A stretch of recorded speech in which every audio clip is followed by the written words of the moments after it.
Seigneur Jésus-Christ, nous avons ainsi prié et demandé. Amen.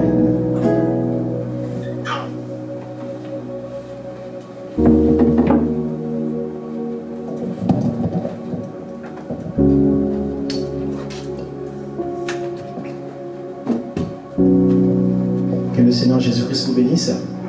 Bienvenue à notre couple, le frère Glenn et la sœur Azana. Que Dieu vous bénisse. Je suis très content de vous recevoir du haut de la chair. Vous ne savez pas quelle joie ça me fait. En tout cas, vraiment, puisse notre Dieu vous bénir davantage. Amen. Et sans plus tarder, on va tout simplement se lever. On va commencer notre nouveau thème. Alors, on va prendre nos Bibles.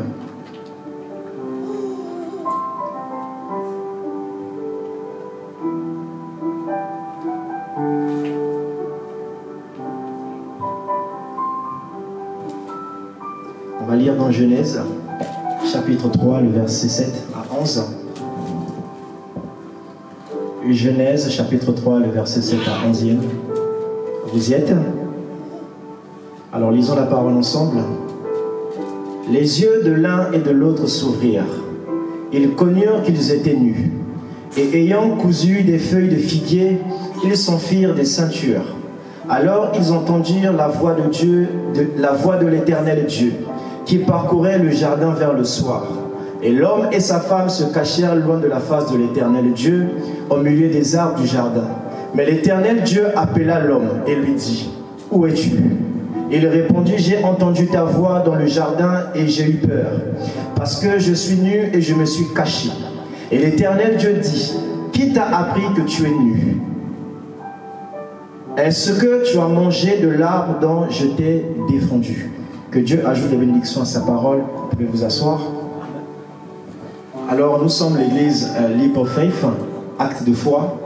Et cette église, lorsque le Seigneur a voulu que je puisse commencer, c'est les recommandations qu'il m'a données parce que le message va être apporté à un peuple anglophone, d'où tout simplement le nom de Leap of Faith en anglais.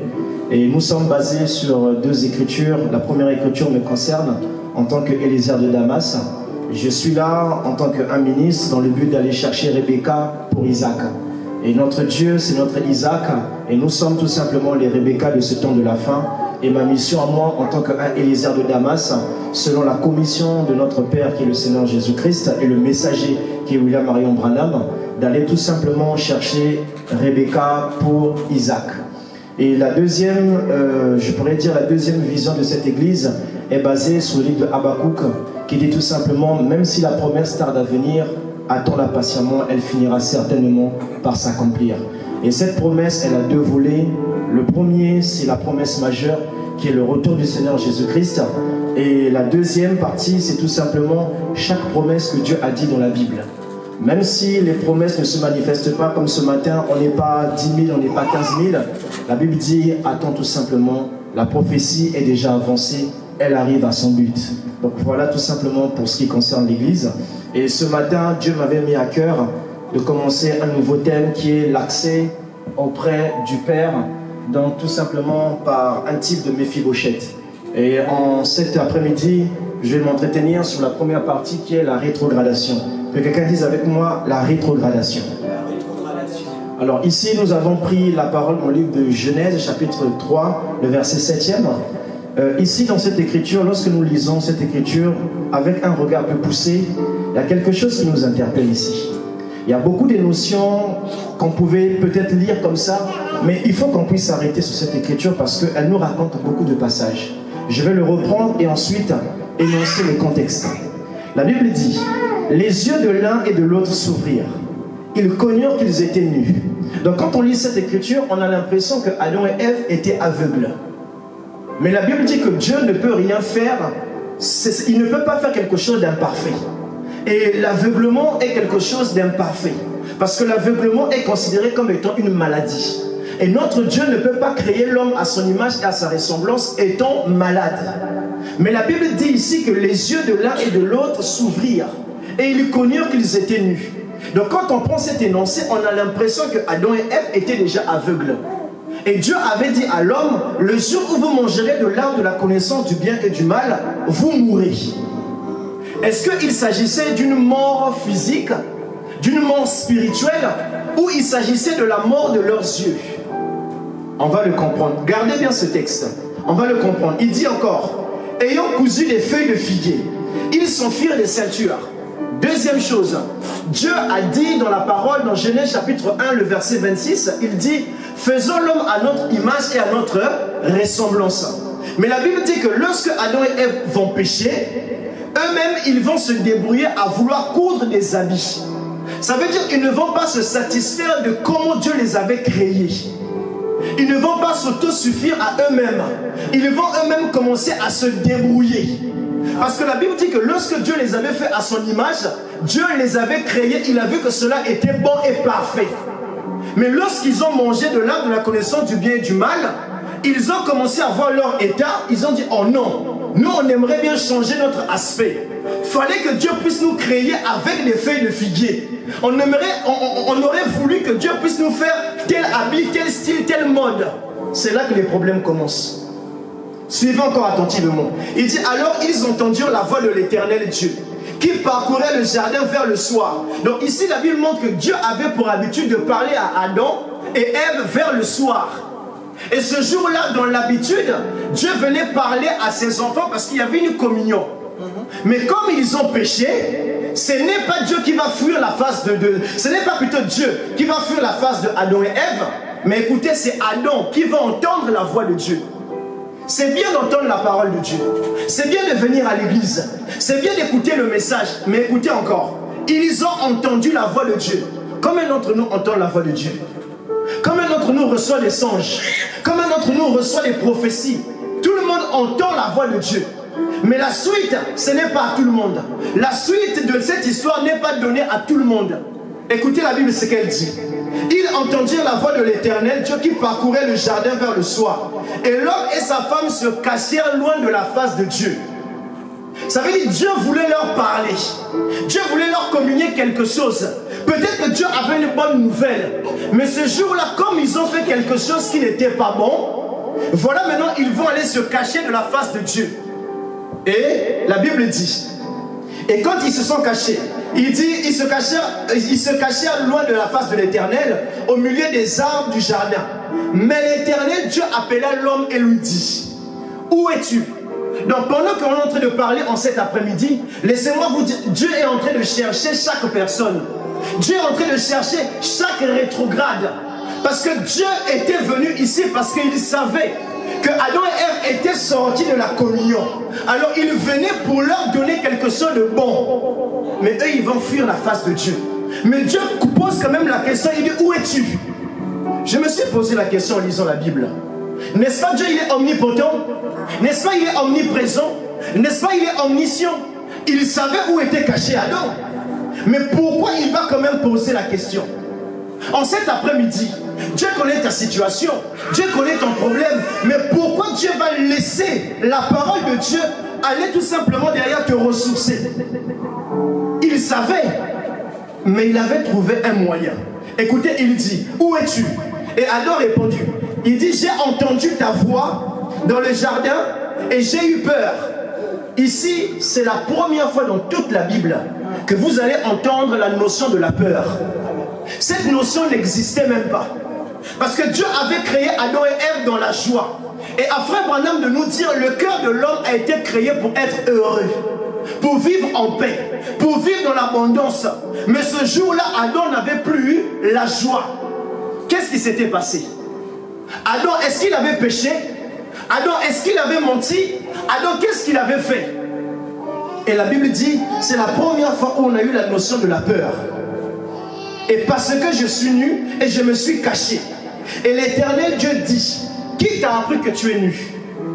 Dans cet épisode, on ne nous montre pas le diable qui est venu faire tout sa propagande.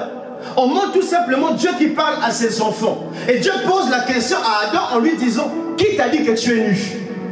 Beaucoup des gens, beaucoup des églises, beaucoup des pasteurs vont vous dire, mon frère tu as péché, mon frère tu as rétrogradé. Et en cet après-midi, Dieu te pose la question, qui t'a dit que tu es dans cette situation? Qui t'a dit que tu es pauvre? Qui t'a dit que tu es malade? Qui t'a dit que tu es aveugle? Parce que pour entendre cette voix-là, de cette personne qui dit des choses négatives, c'est parce que tu es allé trop près de la frontière. Et comme tu es allé trop près de la frontière, alors le diable t'a soufflé à l'oreille. C'est pourquoi Dieu ici ne reconnaît pas cette parole. Parce que Dieu avait donné toute la parole à Adam. Mais cette parole que Adam a manifestée n'était pas la parole de Dieu. Et Dieu se pose la question, mais où est-ce que tu as reçu cette parole hybride? Et c'est la question que Dieu pose en cet après-midi à beaucoup de personnes. Tu veux une vie de grâce. Tu veux avoir accès à la présence de Dieu. Mais regarde entre tes mains. Est-ce que tu n'as pas une parole hybride? Est-ce que tu ne mènes pas une vie hybride? Est-ce que tu ne fais pas des choses hybrides? Parce que Dieu ne peut que agir si la parole est pure. Et il dit encore, il dit, est-ce que tu as mangé de l'arbre dont je t'ai défendu de manger? En réalité, cette écriture montre quelque chose. Dieu, lorsque Dieu a dit à Adam, qui t'a dit que tu étais nu, ça voulait tout simplement dire, comment as-tu perdu la foi? Parce que lorsque je t'avais créé, je t'ai créé au moyen de la foi. Et j'étais emmené à l'existence par la foi. Et cette foi-là, je l'ai déposée entre tes mains. Mais toi, tu reviens de ma présence pour me dire, tu es un homme sans foi. Parce que pour avoir accès à la présence de Dieu, il faut la foi. Pour avoir une communion avec Dieu, il faut la foi. Mais toi, tu reviens de ma présence en me disant, oh non, j'ai perdu la foi. Ah non, je ne sais plus comment prier. Je ne sais plus comment méditer. Je n'arrive plus à me retrouver. J'ai perdu accès à la présence de Dieu. Et Dieu pose la question, alors comment as-tu fait? Comment as-tu fait? Et en cet après-midi, j'aimerais poser la question à quelqu'un. Comment as-tu fait pour perdre la foi? Puisque c'est la foi qui te donne accès à la présence de Dieu. C'est la foi qui te donne accès au miracle. C'est la foi qui te donne accès à la guérison. C'est la foi qui te donne même accès à la vie. Mais comment tu as fait pour perdre accès à cette vie que je t'ai donnée? Et ça a choqué Dieu. Il dit, comment as-tu perdu l'accès au royaume de Dieu et à la justice? Parce que c'est la foi qui nous donne accès au royaume de Dieu. Et ici, là, dans cet épisode-là, il s'agissait tout simplement de la rétrogradation. À ne pas confondre, la rétrogradation est différente du péché. Le péché n'est pas la rétrogradation. Longtemps, on nous a fait comprendre que quand tu rétrogradais, c'est parce que tu as péché. Parce que tu es un pécheur. Non, la rétrogradation n'est pas le péché. Le péché n'est pas la rétrogradation. Ce sont deux choses qui diffèrent. À ne pas confondre. Je me rappelle quand je grandissais dans la foi, je me disais, oh mais la rétrogradation, on disait même aux personnes, ah tu as rétrogradé. En fait, au lieu de dire, ah tu as péché, on disait, ah tu as rétrogradé. On a mis la rétrogradation et le péché dans le même bateau. Non, c'est faux. La rétrogradation est différente du péché. Et on va le voir en cet après-midi. Et la rétrogradation, qu'est-ce que c'est? Quelqu'un m'a posé la question, Pasteur Daniel, c'est quoi la rétrogradation? Et pour mieux le comprendre, la rétrogradation a plusieurs sens en anglais. Le premier sens, le premier mot en anglais de rétrogradation, c'est le mot reverse, ou encore rétro ou rétrograde, qui signifie tout simplement aller en arrière. Ça veut dire Dieu t'appelle à son image et à sa ressemblance pour aller de gloire en gloire, de victoire en victoire, c'est-à-dire de prospérité en prospérité, d'élévation en élévation, de prière en prière. Mais toi, qu'est-ce que tu fais? Tu retournes en arrière. C'est le premier mot. Rétro, reverse ou rétrograde. Ça veut dire tout simplement celui qui repart en arrière. Ça veut dire quand tu avais accepté Christ comme étant Seigneur et Sauveur, tu avais un zèle. Si aujourd'hui ce zèle n'est plus, c'est que tu as rétrogradé. Tes yeux sont braqués en arrière. Deuxième chose, la rétrogradation signifie de backward. Quelqu'un dise avec moi backward. Non, je ne vous entends pas. Backward. Ça veut dire avoir des pensées, des regards tournés vers le passé. Il y a des personnes, c'est-à-dire quand vous les entendez parler, ils ont des amertumes, ils regrettent. Ah, j'aurais dû faire ci. Ah, j'aurais dû faire ça. Ah, si Dieu m'avait permis. Si Dieu avait. Frère, tu as toujours les regards en arrière. Et comme tes regards sont en arrière, en réalité, tu as rétrogradé. Parce que Dieu n'avance qu'avec des personnes qui avancent. Dieu n'avance pas avec des personnes qui sont là en train de regarder les problèmes du passé. Quand vous remarquez un frère, une sœur dans l'église en train toujours de dire, ah si j'avais l'occasion, frère, le temps là est passé. Il faut maintenant que tes regards soient braqués vers l'avant. Parce que ici, la rétrogradation de backward, avoir des pensées en arrière. Et comme un frère m'avait dit, frère Daniel, s'il y avait une écriture qui permettait qu'on puisse se remarier, il me dit, dégâts, frère, tu as rétrogradé. Et rien que le fait d'avoir eu cette pensée-là, tu as rétrogradé. Puisque la rétrogradation est d'abord c'est-à-dire l'état moral, un état physique et spirituel. Donc le fait de chercher une écriture qui va te permettre de divorcer, tu as rétrogradé. Oh non, mon frère, dans le temps là-bas, là, nous quand on était païens, tu as rétrogradé. Parce que ton langage doit changer. Tu dois adopter un langage étant un chrétien. Tu ne dois plus avoir des regrets. Mais tu entends, nous dans les bars, en ce temps-là, avec l'été là, je pouvais mettre une chante. Quand j'allais passer, les gens allaient me regarder. Frère, tu as rétrogradé. Parce que le péché, c'est l'action que tu poses. La rétrogradation, c'est la pensée du péché. Donc à chaque fois que tu penses à quelque chose qui est contraire à la parole de Dieu, tu as rétrogradé. Et écoutez encore, la rétrogradation en anglais signifie aussi demote. Le mot demote signifie dans l'armée baisser de grade. Surtout ça. Au ciel, tu étais considéré comme étant un général. Au ciel, tu avais de la valeur. Au ciel, tu étais important. Quand tu t'agenouillais, le ciel s'inclinait. Tu avais accès à la présence de Dieu. Tu entendais la parole de Dieu. Dieu te parlait. Dieu te répondait. Parce que tu étais haut gradé. Mais depuis que tu as rétrogradé, le ciel est devenu nuageux. Parce qu'en réalité, tu n'es plus considéré au ciel comme étant un général. C'est là où la Bible dit peser, peser. On t'a trouvé léger dans la balance des hommes qui prient. Peser, peser. On t'a trouvé léger dans les hommes de foi. Peser, peser. On te trouve léger dans les hommes d'action. Ça veut dire qu'on ne te considère plus dans la liste des héros de la foi. Dieu ne peut plus t'envoyer en guerre. Parce que tu as rétrogradé. Et quand quelqu'un rétrograde, à ce moment-là, c'est difficile de pouvoir te placer devant Goliath. Et le problème aujourd'hui avec l'église, c'est que beaucoup de personnes ont rétrogradé, mais veulent toujours affronter Goliath. Tu vas mourir. Si on ne te le dit pas, mon frère, tu vas mourir. Parce que ne peut affronter Goliath qu'un haut gradé. C'est pourquoi David pouvait se permettre de dire à Goliath, quel est cet incirconcis qui ose se moquer de l'armée? Parce que lui, il était quelqu'un de haut rang.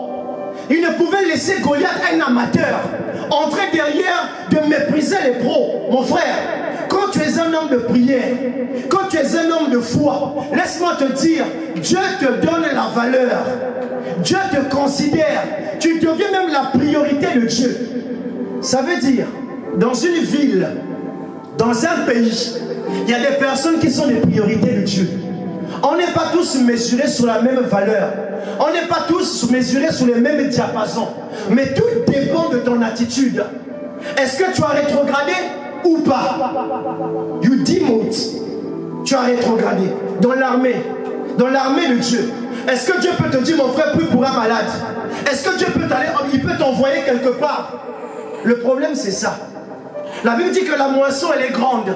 Mais c'est sans quoi il n'y a peu d'ouvriers. Ce n'est pas qu'il n'y a peu d'ouvriers. Il n'y a pas de gens qui sont haut gradés. Ne peut chasser un démon que celui qui a l'onction supérieure. Ne peut chasser un esprit. En fait, les esprits se chassent par grade. Mais toi, tu veux chasser un démon. Voilà pourquoi le démon ne part pas. Parce que tu n'es pas reconnu.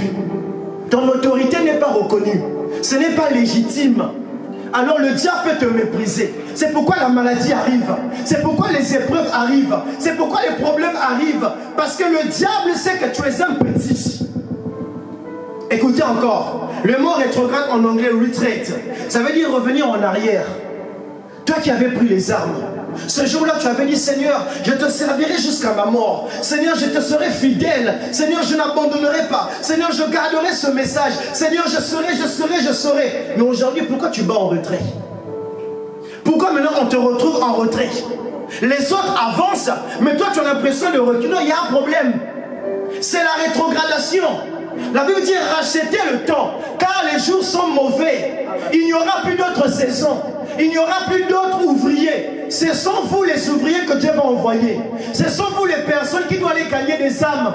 Mais toi, tu es en train de combattre en arrière. Non, mon frère. Ce temps-là est révolu. C'est la rétrogradation. Quand vous voyez quelqu'un toujours maintenant battre en retrait, toujours battre en retrait, non, il y a un problème. C'est même les symptômes. Tu n'as peut-être pas encore péché. Mais laisse-moi te dire, dans 2 ou 3, 4 matins, tu vas dépasser la ligne de la démarcation. Cette ligne-là, c'est la ligne de non-retour. Et quand tu arrives à là, Dieu ferme son cœur. Écoutez encore, la rétrogradation en anglais, the turn down a gear, qui signifie changer de vitesse.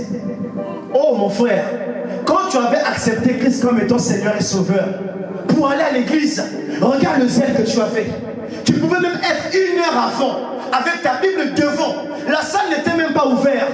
Mais tu es devant la salle, en train de méditer la parole. Mais aujourd'hui, pourquoi tu as passé les vitesses? Tu as rétrogradé. Pourquoi tu as passé les vitesses? Et quand on parle de la rétrogradation en mécanique, ça veut dire passer une vitesse inférieure. La vie de prière. Avant, tu te levais à 5 heures, tu étais motivé, tu étais zélé. Oui, Seigneur, je vais te parler. Tu avais même hâte de lui parler. Mais aujourd'hui, tu dis, bon, est-ce que c'est nécessaire? Tu as changé de vitesse. L'amour fraternel envers les frères, tu as changé de vitesse. Ton cœur est devenu aigri. Méditer la parole de Dieu, c'est devenu quelque chose, bon, je peux le faire ou ne pas le faire. Avant, tu étais prêt à avaler toutes les citations. Avant, tu étais prêt à passer 15 heures. Tu étais même prêt à démissionner au travail. Tu étais même prêt à poser un arrêt maladie. Mais aujourd'hui, là, combien de chrétiens sont prêts maintenant à poser des arrêts maladie pour passer un temps dans la présence de Dieu? C'est la rétrogradation. Beaucoup de personnes viennent à l'église, mais ils ne se rendent pas compte qu'ils ont déjà rétrogradé. La preuve en est. La Bible dit, venez dans la maison de Dieu, les portes s'ouvrent à 15 heures, les gens arrivent à 16 heures. Il y a un problème, tu as rétrogradé. Parce que Dieu ne rétrograde jamais. Dieu est toujours là-bas. Il dit, soyez la tête et jamais la queue. Mais comment se fait-il que toi tu te retrouves maintenant derrière? Non, il y a un problème. Comme on dit en anglais, you change down a gear. Tu as passé une vitesse inférieure. Dans la communion fraternelle, tu as passé une vitesse inférieure. Dans le pardon, tu as passé une vitesse inférieure. Et je me rappelle même, quand on était encore dans la foi, on était zélé. Je pouvais peut-être ne pas avoir un ticket, mais je saute le tourniquet. Je m'arrête, je dis Seigneur, en tout cas pardonne-moi. J'ai sauté, j'ai fraudé, je me suis répandu. Mais toi, même la repentance, tu n'arrives plus à le faire. Même une repentance sincère, c'est devenu difficile de voir des chrétiens qui se répandent. Tu as fait du mal, mon frère, répands-toi. Le problème, c'est parce que les gens ont changé de vitesse. Les gens ont le message, les gens ont la parole, les gens ont les mystères, les gens ont les tonnerres, mais il y a la rétrogradation qui a gagné les pouces. Et à cause de cette rétrogradation, beaucoup vont rater le ciel. Et écoutez encore, en anglais, rétrograder signifie sleep or sleeping. Ça veut dire perdre de la progression. Tu avais progressé dans la vie de prière. Tu étais arrivé à un niveau. Tu avais progressé dans ta marche chrétienne. Les gens te craignaient. Les gens te respectaient. À cause de l'atmosphère que tu dégageais. À cause de la présence de Dieu que tu avais. Tu pouvais te tenir quelque part. Les gens m'ont dit, monsieur, on sent quelque chose. On ne comprend pas. Les gens te voient mystique. Parce que tu avais progressé. Et depuis un temps, même cette atmosphère, les gens ne le sentent plus. Et rien que même se mettre en contact avec toi. Vous savez, un chrétien normal, bien constitué, dégage des fréquences. En temps normal, celui qui est connecté peut se connecter aussi à un autre. C'est le même débit, c'est le même wifi. Mais aujourd'hui, là, toi qui avais une grosse quantité de débit, on te met à côté des païens. Tu agis comme les païens. Tu fais comme les païens. Non, mon frère, tu as eu perte de débit. Et tu dois aller à la recherche de ta connexion. Sans cette connexion-là, il n'y a pas la présence de Dieu. Dans cette histoire que je vous ai parlé dans Genèse, Adam avait rétrogradé. Et cette rétrogradation a fait que Dieu le chasse du jardin d'Éden. Et la Bible dit que Dieu va mettre les chérubins pour protéger. Au cas où Adam, c'est-à-dire Adam veut revenir aussi en arrière. Parce que si Adam revient, là il ne rétrograde pas, il progresse. Mais Adam avait chuté. un dos avait chuté. Et Jonas 1, le verset 3, la Bible nous dit, Dieu dit, Jonas se leva pour s'enfuir à Tarsise, loin de la présence de Dieu. Dieu prend un Jonas, Dieu le commissionne, Dieu lui donne les choses du royaume, Dieu lui donne la destinée d'un peuple, et Dieu lui dit, va parler à Ninive. La Bible dit, Jonas va aller au mouvement opposé. En réalité, dans cet épisode-là, Jonas avait rétrogradé. Parce que le mot Tarsis signifie à l'opposé de Ninive. Et beaucoup de personnes, Dieu les a donné plein de grâce. Dieu les a donné des dons. Dieu les a donné beaucoup de choses. Mais au lieu d'aller à Ninive, ces personnes se retrouvent à Tarsis. Et Dieu, dans sa loi, il doit laisser le diable te travailler. C'est pourquoi Dieu avait laissé la baleine avaler Jonas. Oui, c'était fait exprès. Beaucoup de personnes se disent, mais pourquoi je passe par des difficultés? Pourquoi ma vie chrétienne n'avance plus? Pourquoi les maladies? Pourquoi les problèmes? Pourquoi les angoisses? Pourquoi ci, pourquoi ça? Oui, parce que tu avais rétrogradé. Tu n'es pas allé à Ninive, tu as préféré aller à Tarsise. Et j'ai essayé de donner une définition de tout ce que j'ai trouvé. La rétrogradation est l'action de fuir la présence de Dieu en allant à l'opposé de sa parole. Et cela entraîne généralement une mort spirituelle. Donc quand quelqu'un rétrograde, la personne peut être à l'église avec les Bibles en train de citer Frère Branham a dit. Il peut même être du haut de la chair, mais la rétrogradation a déjà gagné son côté spirituel. Et quand cette rétrogradation commence à impacter le domaine spirituel, il peut aussi aller au niveau de l'âme et peut s'aggraver. Et quand cette rétrogradation qui est spirituelle descend au niveau physique, c'est ça qui crée des maladies. Parce que cette rétrogradation, avant que tu tombes malade, elle était d'abord au niveau de l'esprit. Voilà pourquoi beaucoup de personnes ont des problèmes au niveau de la tête, ont des maladies mentales. C'est à cause de ça la rétrogradation. La rétrogradation, généralement, elle occasionne une mort spirituelle au niveau de l'âme et peut s'aggraver au niveau de l'esprit, du corps par des maladies. Oh non mon frère, je ne comprends pas. Je suis allé à l'hôpital, on m'a trouvé une maladie incurable. Frère, tu as rétrogradé. Oh non, je ne comprends pas. Le médecin m'a scanné, mais il ne définit pas c'est quoi comme maladie. Il ne sait pas. C'est Dieu qui a permis ça. Parce que tu avais rétrogradé. La rétrogradation emmène les soucis. Oh non, je ne me sens plus bien, je ne me sens plus aimé, je ne me sens plus ci, je ne me sens plus ça. C'est la rétrogradation. Quand vous commencez à avoir les soucis, prends le dessus. C'est parce que tu as rétrogradé. La rétrogradation, quand elle se manifeste au niveau de l'esprit ou du corps, ça emmène les insomnies. Vous voyez quelqu'un commence à dormir à tout moment. Dormir à tout moment, c'est la rétrogradation. La rétrogradation emmène les dépressions. Quelqu'un qui était pour lui tranquille, qui devait avoir la paix, elle devient dépressive.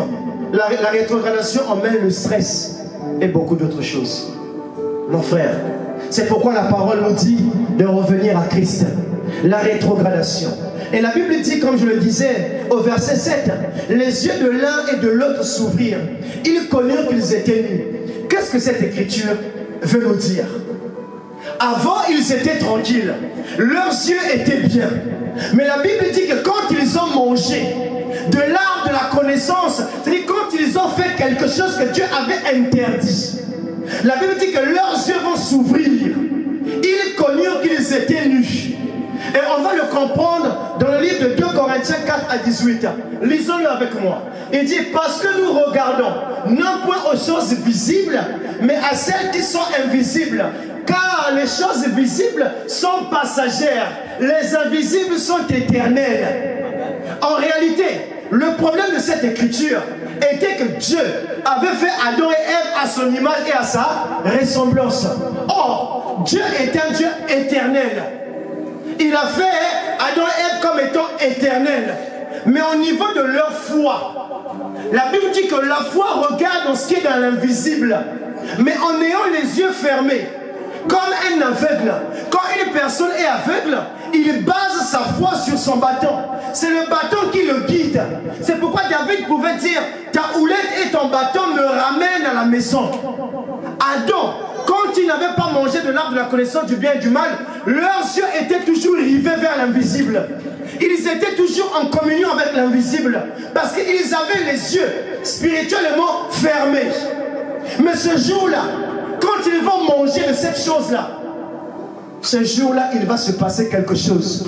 Leurs yeux qui étaient braqués sur l'invisible, ils vont perdre cette connexion. Et à ce moment-là, ils vont chercher toutes choses charnelles. À chaque fois qu'un homme perd l'invisible, il devient charnel. À chaque fois qu'un homme perd la connexion avec un Dieu invisible, il devient un homme charnel.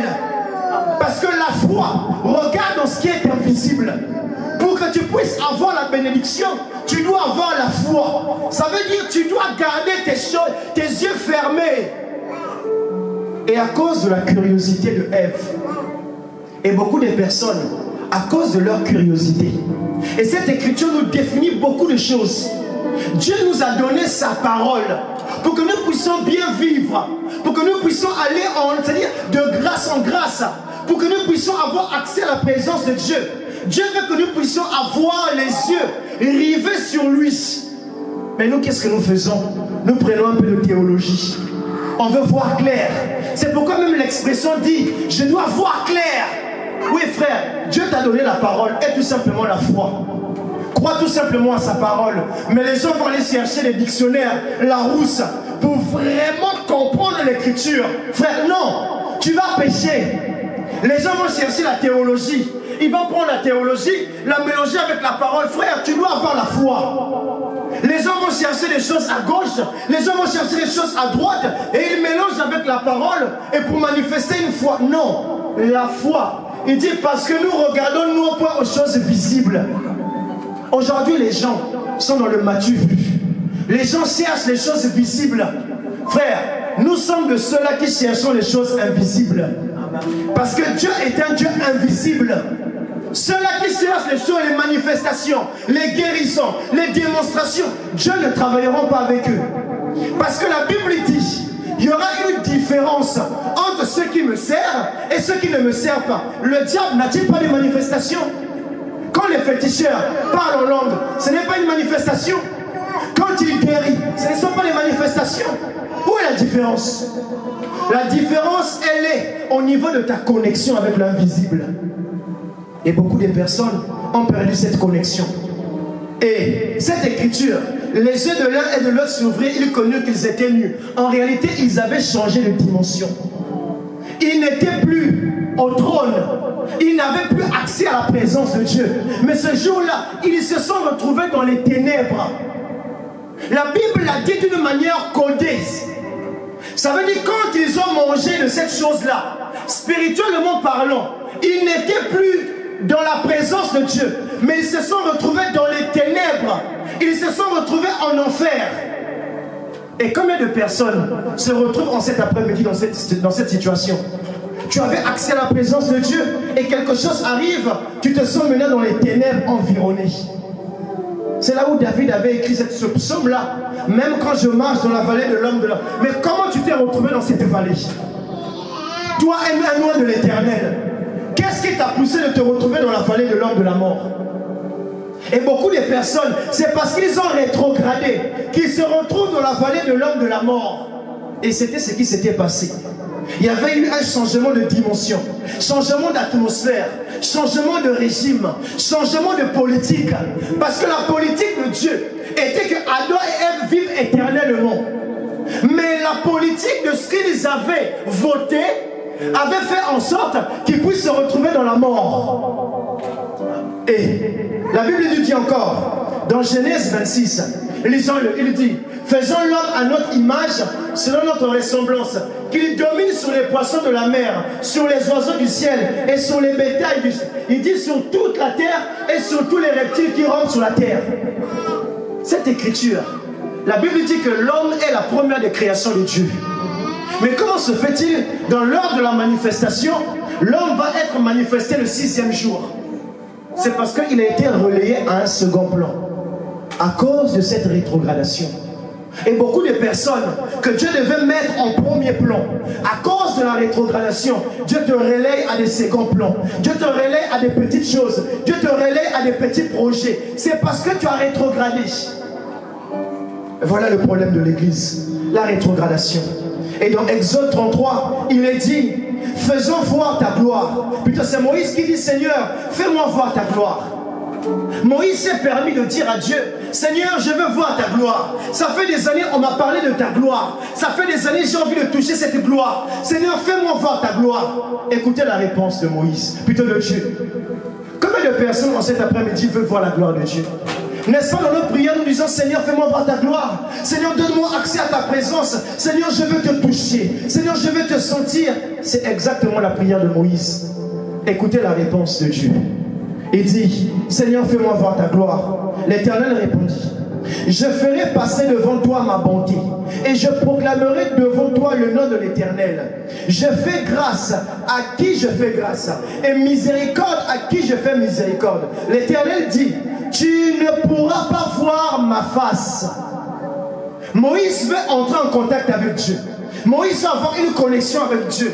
Dieu lui dit, de ce que Adam et Ève avaient commis, aucun homme ne peut avoir accès à la présence de Dieu. Tout homme est privé de cette gloire. Tout homme est privé de cette grâce. Ce qui veut dire, la manifestation divine, tout homme était privé.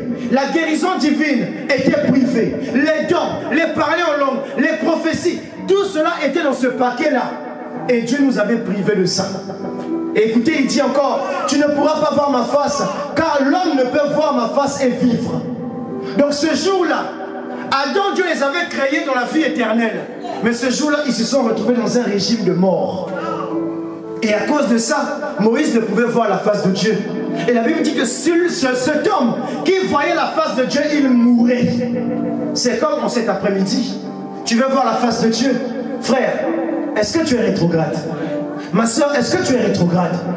Parce que si tu entres dans cet état-là, dans la présence de Dieu, tu risqueras de mourir. Et beaucoup de personnes viennent à l'église, ils entrent dans le temple, mais ils ne se rendent pas compte que ce lieu-là est un lieu saint. C'est pourquoi Dieu avait exigé à Moïse, avant que tu puisses fouler la plante de ce lieu-là, ôte-moi tes souliers, ôte-moi tes souliers, tes mauvaises pensées, ta mauvaise vie, toutes les choses qui ont permis que tu puisses rétrograder. Tu dois ôter ça avant d'entrer dans ma présence. Parce que dans ma présence, je ne parle qu'avec des personnes qui sont connectées avec moi. La rétrogradation.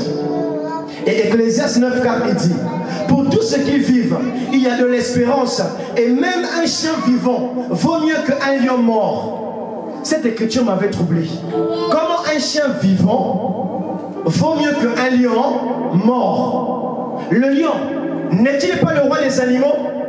Mais comment la Bible va dire qu'un chien vivant vaut mieux qu'un lion mort? Ça veut tout simplement dire, mon frère, même un animal a plus d'importance aux yeux de Dieu quand un homme rétrograde. Quand un homme est rétrograde, Dieu préfère considérer plus les animaux. Voilà pourquoi la Bible disait que si vous ne m'adorez pas, je susciterai quoi? Des pierres qui feront quoi? Qui vont m'adorer. Parce que vous avez été rétrograde. Je ne peux accepter votre louange. Je ne peux accepter votre adoration. Alors je préfère susciter des objets qui sont celui qui n'avaient pas de valeur. Je préfère me rester à cette condition-là.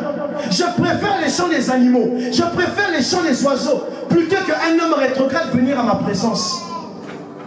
Voilà ce que fait la rétrogradation. La rétrogradation te réduit à un état, même un animal.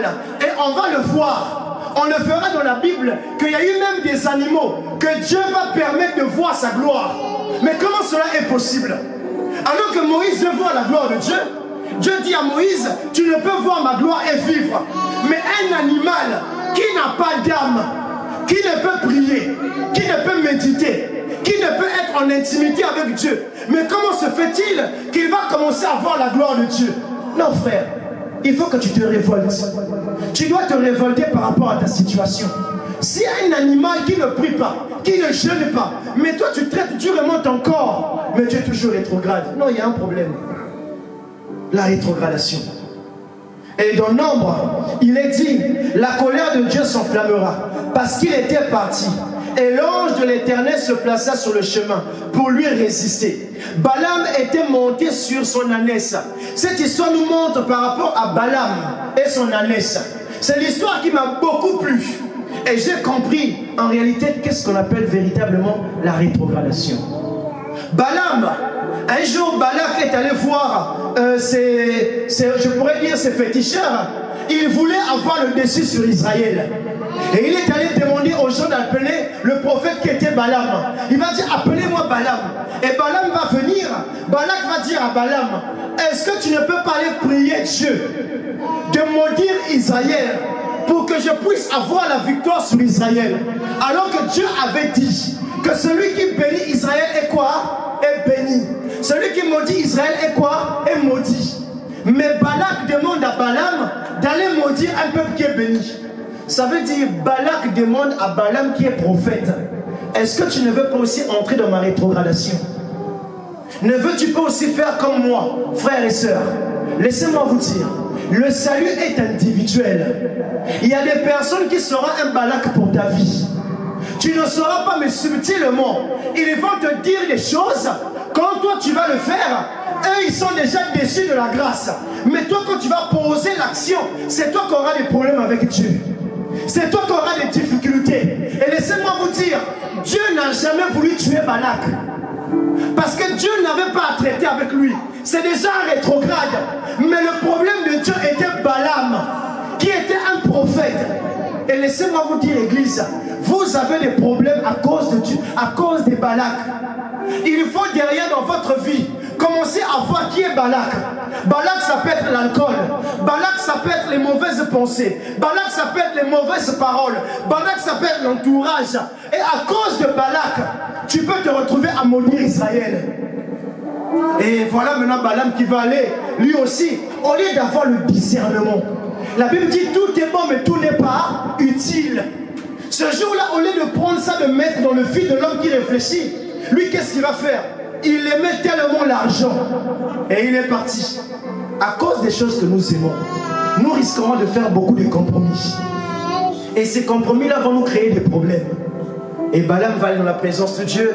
Oh Dieu d'Israël, est-ce que tu ne peux pas faire en sorte que Israël puisse perdre la bataille face à Balaam?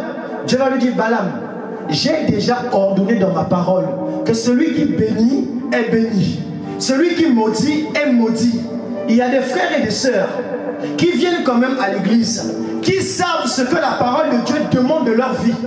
Mais ils vont quand même chercher quelque chose. Seigneur, si tu me disais d'abandonner mon petit copain, à ce moment-là, je saurais que c'est toi. La Bible dit pas de copain, copinage. Oh non, Seigneur, si tu me dis clairement par une voix audible, ah, je te servirai, frère. Il est dit de tout abandonner. Mais il y a des gens qui vont quand même jouer au jeu de l'auto avec Dieu. Si tu permets, si tu me bénis, Seigneur, si tu me visites, je te serai fidèle. Dieu n'est pas un Dieu par condition. Dieu n'aime pas qu'on lui pose des conditions. Non, Seigneur, si tu me parles, je te serai fidèle. Seigneur, si tu me oins, non. Dieu veut d'abord te voir sans onction. Est-ce que tu seras fidèle quand tu n'as pas d'onction?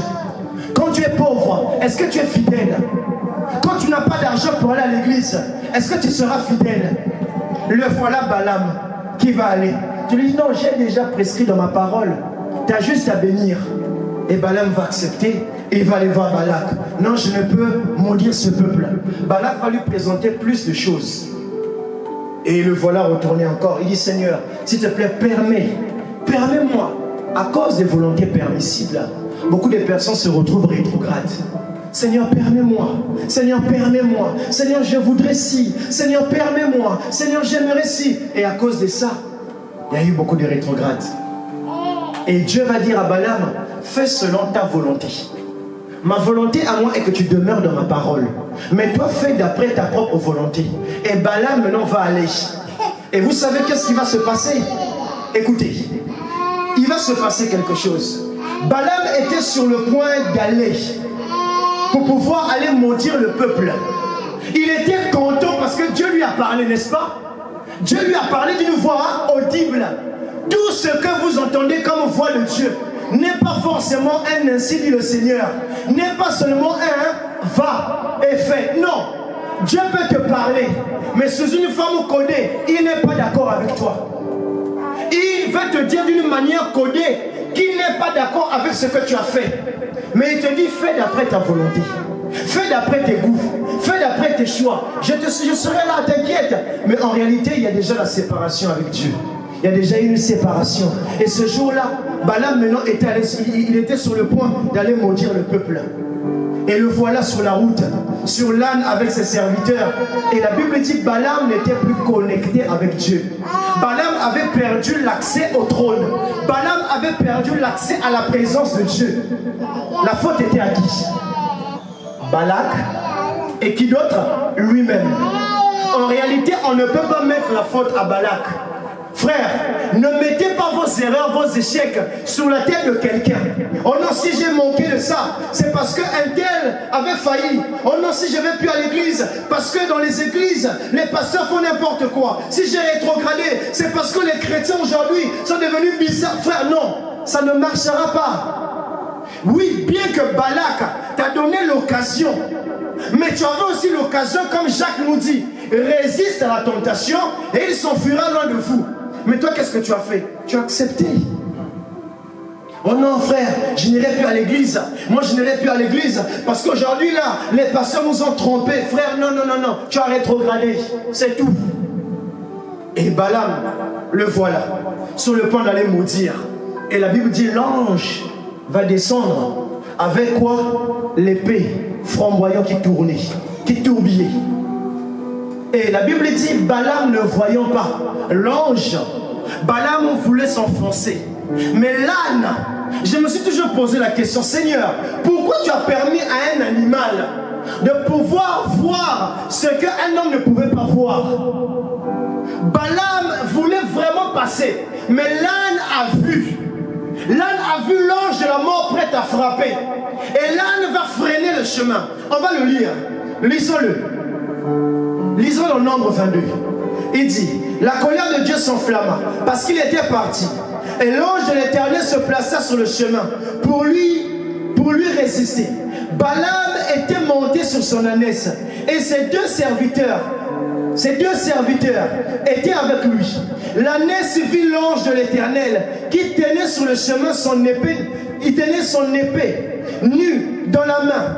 Elle se tournait du chemin et alla dans les champs.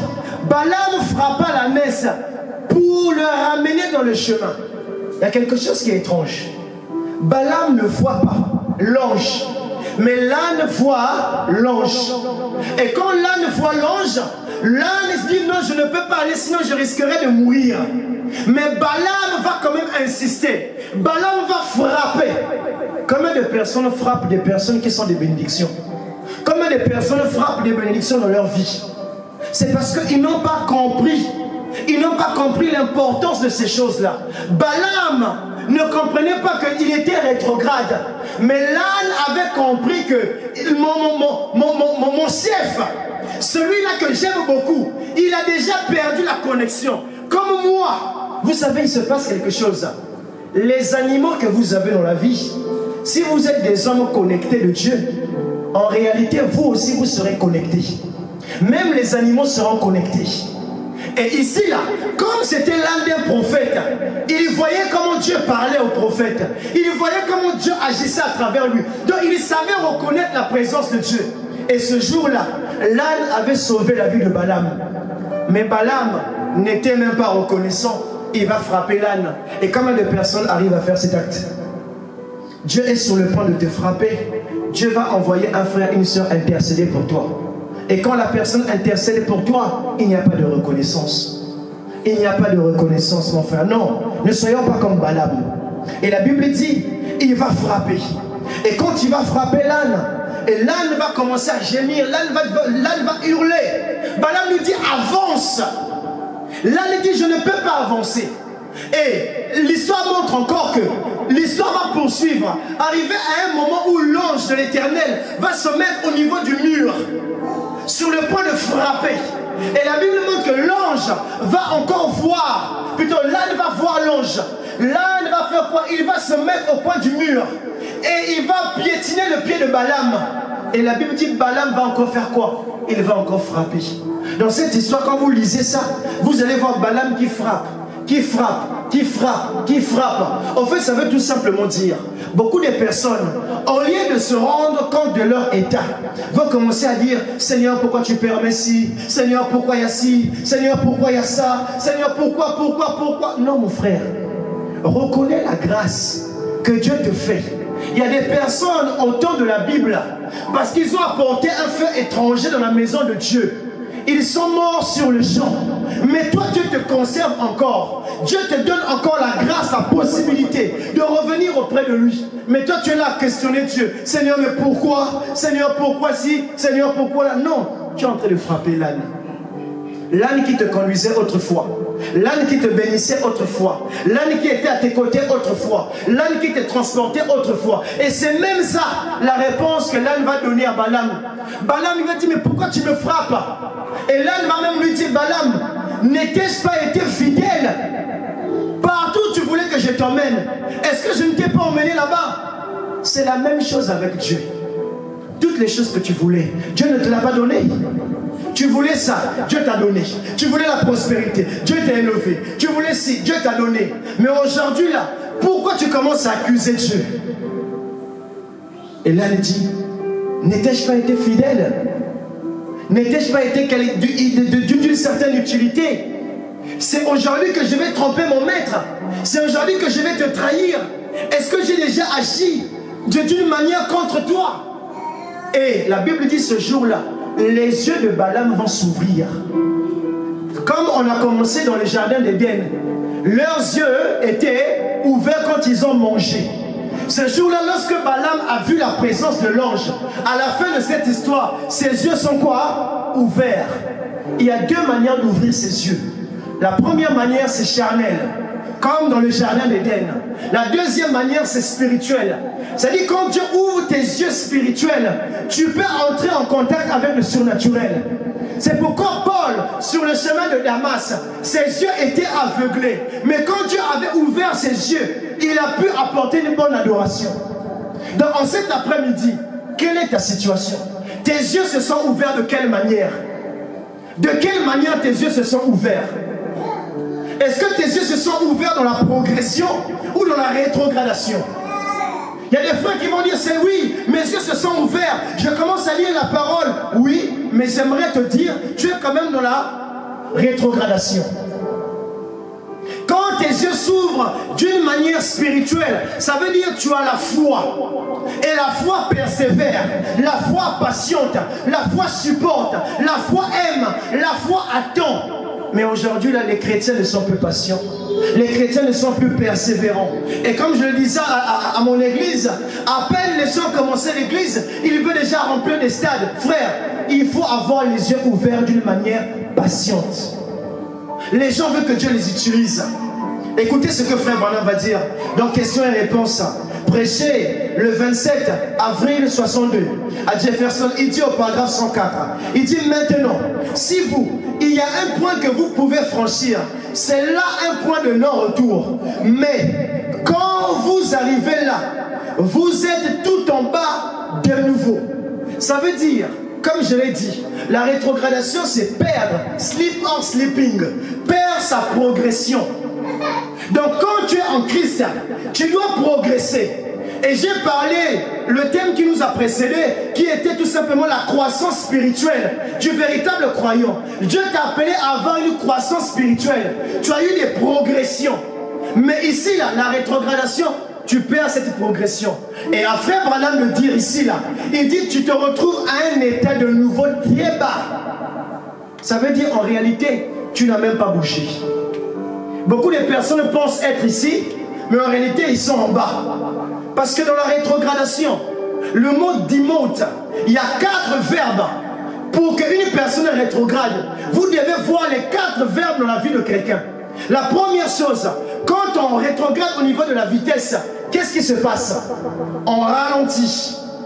La deuxième chose, une fois qu'on ralentit, on perd la vitesse. La troisième chose, qu'est-ce qui se passe? On freine. Et la quatrième chose, on n'agit plus.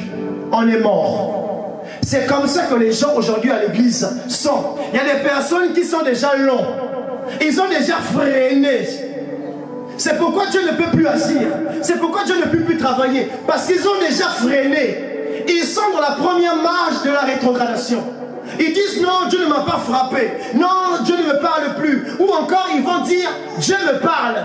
Dieu agit encore. C'est parce que tu as juste freiné. Et après, freiner, tu perds la vitesse. Et beaucoup de personnes, c'est là où frère Branham dit, la ligne de la démarcation. Parce que tu as rétrogradé, tu as freiné. Et si tu ne fais pas attention, tu ne reviens pas vite, tu vas perdre la vitesse qui est l'équilibre.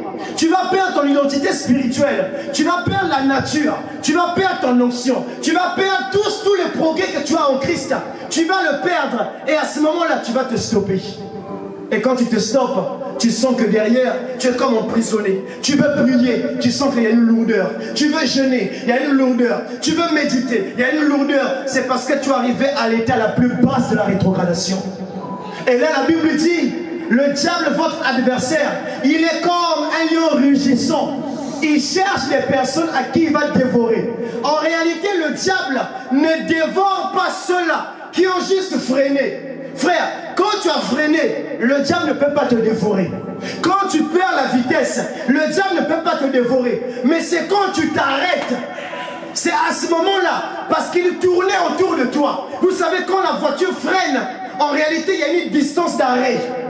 Le diable, il est là, il suit. C'est-à-dire, quand tu freines, cette distance-là va empêcher le diable de t'avoir. Mais c'est quand tu t'arrêtes dans la prière, tu t'arrêtes dans la méditation, tu t'arrêtes d'aller à l'église, tu t'arrêtes de pratiquer les bonnes œuvres. Là, à ce moment-là, tu deviens une proie facile. Le diable peut sauter sur toi. Parce que ça faisait des années. Il était derrière toi. Il attendait parce qu'il savait. Et c'est une évidence que j'aimerais dire à l'église. En réalité, la Bible dit nous branchons tous, tantôt d'une manière ou d'une autre. Donc nous rétrogradons tous tantôt d'une manière ou d'une autre. Mais quand tu es seulement à l'étape, première étape, le frein à main, le diable ne peut pas t'avoir si tu te ressaisis. Quand tu perds la vitesse, oui, il peut arriver que tu perds la joie de servir. Il peut arriver que tu perds la joie, mais tu ne perdras pas la joie du salut.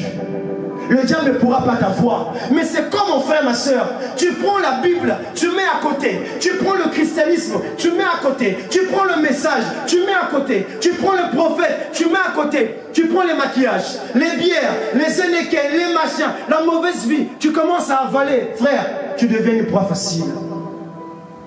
Voilà comment le diable arrive derrière à faire entrer des personnes dans le péché. Il y a une différence, comme je vous ai dit. Rétrograder et péché. Dans la rétrogradation, tu peux freiner. Ce n'est pas grave. Dieu te dit, ce n'est pas grave, mon frère. Tu as freiné. Alors, redémarre la voiture. Vous savez, quand tu es novice, et moi-même j'étais novice, quand j'ai commencé les premiers trucs de conduite, j'ai calé. J'ai dit, oh, mais la voiture, elle a démarré, mais qu'est-ce qui s'est passé? Le chauffeur a dit, non, n'ayez pas peur. Tu as juste à redémarrer. Frère, il peut arriver que tu puisses caler dans ta marche. Il peut arriver que tu puisses caler dans la prière. Il peut arriver que tu puisses caler dans la méditation. Le chauffeur qui est Christ te dit, mon frère, redémarre encore. Réessaye encore. Réessaye encore. Il peut arriver que tu perds la vitesse. Le chauffeur te dit tout simplement, tu dois embrayer. Mais quand tu t'arrêtes, mon frère, ça devient difficile. Le moteur s'éteint. Voilà pourquoi il dit, parce que tu es ni chaud ni froid. Moi l'Éternel, je te vomirai. Et un moteur, dans la conduite, il est dit, il ne faut pas conduire une voiture quand le moteur est encore froid. Tu risques de casser le moteur. Combien de personnes se sont refroidies, mais elles veulent redevenir comme avant? Frère, tu dois réchauffer le moteur. Tu dois réchauffer le moteur. Si tu vas comme ça dans la présence de Dieu, tu risqueras de casser ton moteur, qui est ton identité en Christ. Et écoutez, il dit la rétrogradation. Il y a un point de non-retour. Il dit, vous arrivez là, vous êtes tout en bas de nouveau, dans le même état qu'avant. Il dit, ce qui prouve que vous êtes déçus de la grâce, c'est tout. Donc quand quelqu'un arrive à cet état la plus basse, frère Branham, ça prouve que tu es déchu de la grâce. Et on peut encore dire, il cabode. La gloire a été bannie. Toi qui devais avoir accès à la présence de Dieu, te voilà maintenant retrouvé hors accès de la présence de Dieu. Et il dit encore, je voudrais que quelqu'un m'indique un endroit où il est dit que rétrograder, c'est être perdu. Parce qu'il y a des gens qui vous disent que mon frère, quand tu as rétrogradé, tu es perdu. Oh non, lui, il a rétrogradé, c'est foutu. Et même parfois dans l'excès de langage, on dit mon frère, tu as rétrogradé. Hein. Ça veut dire mon frère, tu es perdu. Et frère Branham lance un défi. Il dit, montrez-moi un endroit, dans l'Ancien comme dans le Nouveau Testament, qui dit que rétrograder signifie perdu. Et il dit encore, et prouvez cela à la Bible. Il dit, le rétrograde n'est pas perdu. Il dit plutôt, il n'est pas en communion. Ça veut dire quand quelqu'un rétrograde, il perd juste la communion qu'il avait avec Dieu. Il perd juste les privilèges qu'il avait avec Dieu. Il perd juste la présence qu'il avait avec Dieu. Vous savez, quand tu es en communion avec Dieu, Dieu te donne des droits. Comme avec Adam, on l'a lu. Dans les jardins d'Éden, il lui a donné l'autorité. Il lui a donné le pouvoir de nominer les animaux. Il lui a donné accès à tous les jardins d'Éden. Mais ce jour-là, quand il a perdu la communion, le voilà, il a perdu même l'Éden en réalité. Et beaucoup de personnes, quand ils rétrogradent, ils perdent l'impactation qu'ils avaient dans la vie de prière. Et laissez-moi vous dire, la rétrogradation a quelque chose, elle peut détériorer ta qualité d'un homme de prière. La rétrogradation peut détériorer ta qualité de la foi. C'est-à-dire que tu auras une foi, mais cette foi-là, elle sera emiettée. Vous savez, quand vous déchirez un billet, c'est difficile à le recoller. Même si vous mettez du scotch, c'est difficile. De la même manière, lorsque un homme rétrograde, ça devient difficile. Et frère Branham dit, le rétrograde n'est pas perdu. Il n'est plus en communion. C'est tout simplement ça. Longtemps, on nous a fait comprendre à l'église que quand tu as rétrogradé, tu es perdu. Oh, quand tu as rétrogradé, tu es perdu. Ah, quand tu as fait ci, tu es perdu. Non, mon frère. La rétrogradation veut tout simplement dire tu as perdu la communion avec Dieu. Tu as perdu l'accès à la présence de Dieu. Tu as perdu l'accès à ton don. Tu as perdu l'accès à la guérison. Tu as perdu l'accès à la foi. Toute chose qui fait attrait à Dieu. En réalité, tu as tout perdu. Quand quelqu'un rétrograde, j'aimerais vous dire, même le souffle de vie est devenu une grâce. Parce que la rétrogradation, tu perds accès à la vie. Mais si tu vis encore, c'est parce que Dieu, il est miséricordieux, il est compatissant. Il dit bon, je le laisse quand même. Je laisse quand même, peut-être que dans ces derniers temps-là, il va changer. Il va changer. C'est pourquoi Dieu te laisse quand même. Il a encore de l'espoir. Il a encore de l'espérance. Il a encore foi en toi. Il croit encore en toi. C'est pourquoi il dit à Adam, Adam, où es-tu? C'est l'heure de revenir à moi. Parce que la rétrogradation ne veut pas dire perdu. Tu as juste perdu la communion. Alors l'heure est venue de rétablir la communion. Et il dit encore, dans le paragraphe 105, il dit, Israël a rétrogradé, mais ils n'ont jamais perdu leur alliance. Mon frère, toi peut-être qui te disais, Seigneur, j'ai perdu mon alliance avec toi. Seigneur, j'ai perdu ma marche avec toi. Seigneur, j'ai perdu quelque chose avec toi. Oui, j'ai rétrogradé. Ici, la frère Branham dit, Israël, bien qu'étant rétrograde, mais l'alliance continue à les protéger. L'alliance continue à les conduire. L'alliance continue à se manifester. Mon frère, laisse-moi te dire, parfois les symptômes, les guérisons, les manifestations, le surnaturel qui se manifeste, ce n'est tout simplement grâce à l'alliance. Mais en réalité, Dieu n'est plus là-dedans. Dieu n'est plus là-dedans. Mais tu vois quand même Dieu agir. Et tu imposes les mains. Les personnes sont guéries. Tu pries, il y a des solutions. Tu dis, oh, mais Dieu est encore là. Non, frère, c'est grâce à l'alliance. Israël était rétrograde. Parce que Dieu avait dit d'aller à Canaan. Canaan était un chemin tout droit. Mais ils vont contourner. Mais la Bible dit, dans le désert, ils ont transformé les eaux de Mara en eaux de Lime. Dans le désert, ils ont manifesté les choses. Dans le désert, ils ont eu des grappes de raisin. Dans le désert, la manne est descendue. N'est-ce pas des manifestations? Mais un peuple rétrograde. Manifestation ne veut pas dire être en communion avec Dieu. Laissez-moi vous le dire. Tu peux avoir autant de manifestations, mais la communion c'est une autre chose, une autre affaire. En réalité, quand tu as la communion, la manifestation est automatique. Et ici, il est dit, frère Branham dit, Israël est rétrogradé, mais ils n'ont jamais perdu leur alliance. Gloire à Dieu.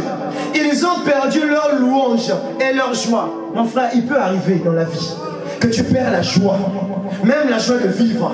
Les soucis arrivent, les dépressions arrivent, les amertumes arrivent, les angoisses arrivent. Mais laisse-moi te dire, la joie du salut, tu ne pourras jamais la perdre.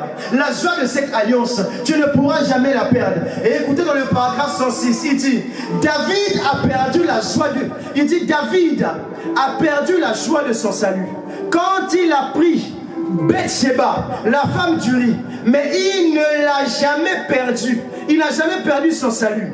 Il dit, il n'a jamais dit, rends-moi mon salut. Frère Branham montre ici, dans le psaume, il dit dans le psaume 54, il dit, lorsque David dit, Seigneur, il dit, rends-moi ma joie. Il dit, David, lorsqu'il avait pris Bathsheba, la femme d'Uri, il n'avait pas perdu son salut. Il n'avait pas perdu quoi? Ses honneurs. Il était toujours un homme selon le cœur de Dieu. Mais il avait quand même tué un innocent. Alors il devait rétrograder et perdre ses privilèges. Frère Branham dit non. Il avait simplement perdu la joie. Et non la joie du salut.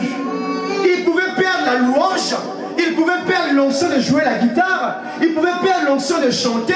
Mais l'intimité, l'adoption, le positionnement, l'identité, il ne pouvait jamais le perdre. Mon frère, va n'importe où, prie, jeûne, laisse-moi te dire mon frère, tu ne pourras jamais perdre l'identité en Christ. Si Dieu t'a élu, fais comme tu veux, va dans les boîtes, mange, bois, fume, tu ne perdras jamais cette identité. C'est irréfutable. Et il dit encore, Frère Madame dit encore, dans question et réponse, prêché le 3 janvier 54, il dit, je ne sais pas si quelqu'un en a mis une sur le fait de rétrograder, je ne sais pas, j'aimerais bien que quelqu'un me pose la question. Frère Branham, dans les questions-réponses, il a vu toutes les questions, comment être pasteur, comment se marier, comment guérir, comment machin, comment si. Frère Branham dit, s'il y a une question donc j'aimerais bien que quelqu'un me pose, que je me tarde, c'est sur la rétrogradation. Écoutez ce qu'il va dire. Il dit, mais rétrogradez, souvenez-vous, vous rétrogradez chaque jour. Quelqu'un dise avec moi, vous rétrogradez chaque jour. Oh non, moi je ne pêche pas. Frère, tu as rétrogradé. Nous rétrogradons chaque jour. Évêque, bishop, pasteur, docteur, prophète, nous rétrogradons chaque jour. Elle dit encore, il n'y a pas moyen d'éviter ça. Bien, par contre, c'est aux yeux des gens de l'église que vous rétrogradez. C'est aux yeux de quoi? Et ce sont les gens de l'église qui vont te pousser à pécher. En réalité, la rétrogradation va faire en sorte que tu puisses avoir une honte. La honte va te couvrir. Et tu vas dire, non mais si je me réponds, si je demande pardon, alors est-ce que, et la honte, elle va te tuer. Parce que tu vas dire, mais les gens de l'église, comment ils vont me considérer? Si je fais ça, les gens de l'église, comment ils vont me valoriser? Est-ce qu'ils vont m'aimer? Est-ce qu'ils vont toujours compter sur moi? Ils vont toujours m'appeler frère? Ne regardez jamais aux gens de l'église. Ce sont les mêmes gens qui ont élevé Jésus. Ce sont les mêmes gens qui ont dit quoi? Crucifiez-le. C'est les mêmes gens-là qui vont dire, oh frère Glenn, oh il a rétrogradé. C'est les mêmes gens-là. La sœur Azana, oh elle a rétrogradé. La Bible dit, sœur Naomi, oh elle a rétrogradé. Oh cette église n'allait pas, c'est des rétrogrades. Ici là, frère Branham est clair. Il dit, souvenez-vous-en. C'est aux yeux des gens que vous rétrogradez. Donc si un jour, un frère vient se présenter auprès de toi en disant, frère, tu es un rétrograde, hein? C'est qu'il n'a pas le discernement. Il ne comprend pas ce qu'il dit. Beaucoup de personnes ont pris le message, mais ils ne comprennent pas ce que c'est le message. Et c'est quelque chose qu'on dit souvent aux gens, ah tu as rétrogradé, ah vous êtes des rétrogrades. Les gens ne comprennent pas ce que c'est le message. Il dit ici là, il dit c'est au niveau de l'église que les gens rétrogradent. Et il dit encore, mais pas devant Dieu. Devant Dieu, tu ne peux pas rétrograder. Dieu te considère toujours un homme qui progresse. Dieu te considère un homme qui va de gloire en gloire, un homme de victoire en victoire. Dieu voit toujours la progression en toi. C'est pourquoi tu es encore sous la terre. Parce que Dieu a laissé une marge de progression. Alors mon frère, ne laisse pas les gens d'église conditionner ta manière de servir. Ne laisse pas les frères en Christ, les sœurs en Christ conditionner ta manière de servir Dieu. Et ce qui peut envoyer un homme en enfer, c'est parce que les gens vont te faire douter que Dieu t'a abandonné. C'est les gens qui vont te dire, comme il avait dit à Adam, qui t'a dit que tu es nu? Qui lui avait dit? C'est les gens de l'église appelés l'Éden tabernacle. Les habitants de l'Éden tabernacle vont dire à Adam, hey, il est nu. C'est les gens de l'Éden tabernacle qui vont te dire, mon frère, la maladie là, c'est parce que tu as rétrogradé. C'est les gens de l'Éden tabernacle qui ont commencé à accuser Adam. Lui-même ne le savait pas. Mais qui lui avait dit? C'est le diable. Assurément en ce temps-là, si les animaux parlaient, je peux voir même le chacal en train de se moquer. Hey, il est nu. C'est les gens de l'Éden tabernacle qui ont dit à Adam, regarde, tu es nu. Et laissez-moi vous dire, c'est les gens de l'Éden dans lequel vous êtes qui vous diront que vous avez rétrogradé. Pourquoi? Parce que vous avez montré une image. Et quand vous montrez une autre image, vous rétrogradez. Mes frères Branham dit, devant Dieu, vous n'avez jamais rétrogradé. Et il dit, voyez, vous rétrogradez vis-à-vis de Christ. J'aime bien ça. Donc auprès de Christ, nous rétrogradons. Pourquoi nous rétrogradons auprès de Christ? C'est parce qu'il est venu mourir pour nous, pour que nous puissions progresser. Et quand on rétrograde, on bafouille la présence de Christ.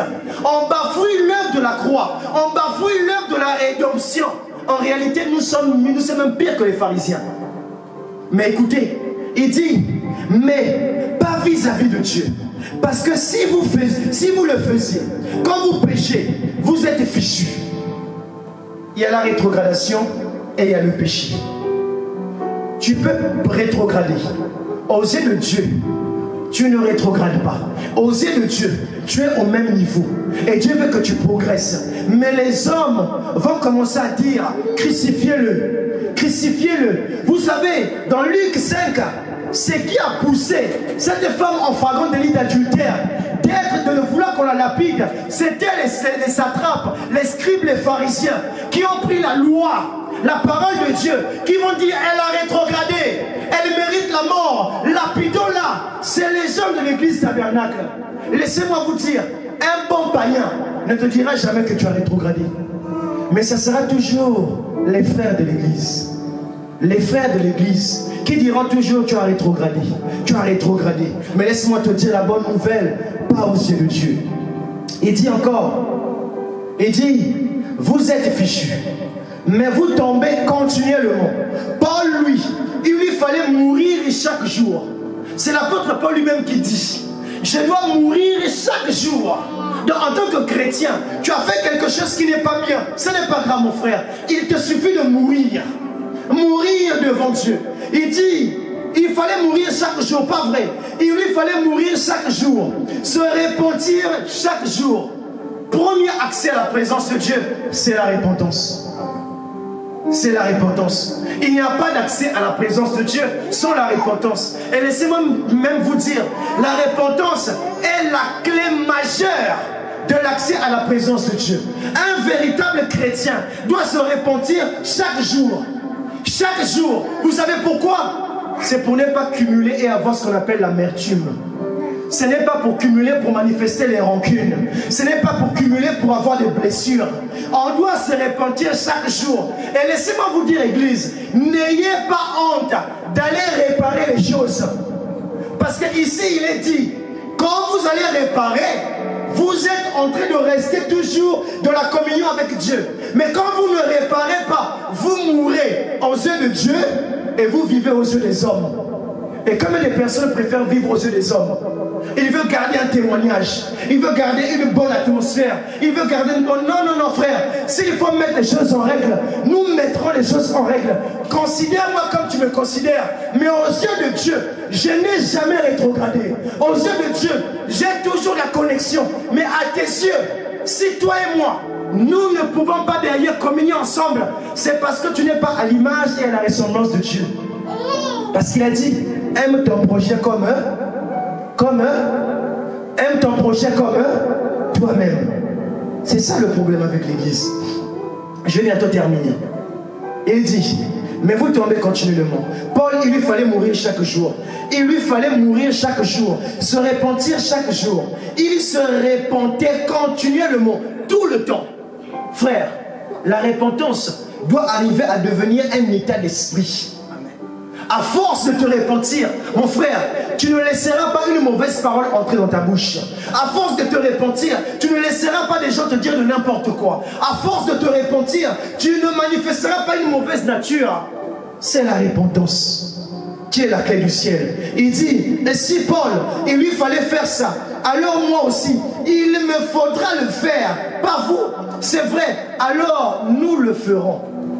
Mon frère, ne laissez pas les gens définir votre manière de servir Dieu. Apprenez par la repentance de réparer. Peu importe combien les gens vous considéreront, ce n'est pas grave. Vous savez, Jésus a été traité de Belzébuth devant les hommes. Mais aux yeux de Dieu, il avait dit, celui-ci est mon fils bien-aimé, en qui j'ai pris plaisir d'y habiter. Vous savez, les gens peuvent avoir un mauvais témoignage de toi, mais Dieu a un bon témoignage de toi. Les gens peuvent garder une mauvaise image de toi. Le même Moïse qui avait tué, avant d'aller chercher l'accès à la présence de Dieu, Israël, plutôt l'Égypte, l'avait gardé comme étant un assassin. Et le jour-là, même Moïse, ces témoignages qu'il avait laissés ce jour-là, avait créé des problèmes à Moïse d'entrer dans la présence de Dieu. Ce jour-là, quand Dieu l'a commissionné pour aller, Moïse va dire à Dieu, je ne vais pas repartir. Là-bas, là, ils m'attendent. Là-bas, c'est la loi du talion. Œil pour œil, dent pour dent. Si je repars là-bas, ils risqueront de me tuer. Il dit, si tu ne m'équipes pas, je ne repartirai pas. Moïse avait la communion. Mais en Égypte, il était considéré premièrement fugitif. Deuxièmement, un rétrograde du trône. Il était promis au trône. Il était un rétrograde du trône. Mais il a préféré être un rétrograde du trône et être un progressif du royaume de Dieu. Frère, apprenez à accepter d'être rétrograde du monde, mais être progressif pour Dieu. Apprenez à être rétrograde pour la famille, mais être progressif pour Dieu. Aujourd'hui, les gens préfèrent être progressifs pour les gens, avoir des meilleurs amis, avoir des meilleures relations, avoir des meilleures églises, mais le contact du surnaturel, es-tu toujours en progrès? Es-tu toujours en progrès? Et donc, question et réponse, toujours le même. Au paragraphe 110, il dit, vous aimez le Seigneur de tout votre cœur. Vous n'avez pas à vous inquiéter de ces choses. Il dit, si vous faites une erreur, vous ne péchez pas volontairement. Vous avez fait quelque chose de mal, c'est tout. Tu as bu de l'alcool? Il dit, ce n'est pas grave, ce n'est considéré qu'une erreur. Reviens par la repentance. Oui, tu t'es masturbé, ce n'est pas grave. Reviens dans la présence, tu as encore accès. Oui, tu allais voler, ce n'est pas grave. Reviens à la présence de Dieu. Oui, tu as haï, tu as détesté. Tu as manifesté la jalousie. Tu as manifesté les rancunes. Dieu dit, mon frère, ce n'est pas grave. Tu n'as fait que commettre des erreurs. Il dit, il y a encore accès à la présence de Dieu. Il y a encore accès au trône. Tu as encore accès. Oui, derrière, autrefois, tu avais tué un Égyptien. Il dit, c'est pas grave, Moïse, viens dans ma présence. Comme Balaam, oui, derrière, tu voulais maudire Israël. Ce n'est pas grave, reviens dans ma présence. Tu n'as commis que des erreurs. Reviens. Il dit, revenez à moi. Il dit, revenez. Il dit encore, c'est tout. Vous voyez, vous avez juste dérapé. Quand quelqu'un, vous savez, quand vous êtes en pleine vitesse, il peut arriver derrière vous, tourner le volant. Ça dérape seulement. Frère, ressaisis-toi. Attrape ton volant. Frère, le salut est encore même, je dirais même plus proche. C'est à l'heure où on doit être encore plus sérieux, plus soudé, plus unis. C'est maintenant. Longtemps l'église a dérapé. Mais j'aimerais dire à chaque chrétien, à chaque croyante, attrape ton volant. Ressaisis-toi. Attrape le volant. Et frère, pendant nous parle de ce témoignage-là, il y avait ce jeune homme-là qui ne maîtrisait pas le vélo. Mais il était entouré de cyclistes professionnels. Et ces personnes-là sont montées sur leur vélo. Ils ont commencé à pédaler comme des pros, à faire des choses, à bouger, à tourner. Et lui, comme il ne savait pas pédaler, qu'est-ce qu'il a fait? Il a seulement gardé les yeux sur le guidon. Et il a gardé les yeux sur la direction, la ligne de l'arrivée. Il est resté focalisé sur le guidon. Il est resté focalisé sur la ligne d'arrivée. Mais les autres étaient en train de prouver aux gens, je ne suis pas rétrograde, je te prouve, je vais à l'église. Non, je médite encore. Frère, le temps que vous passez à prouver les gens, le venin que le serpent t'avait mordu là, le venin va entrer et ça va te tuer.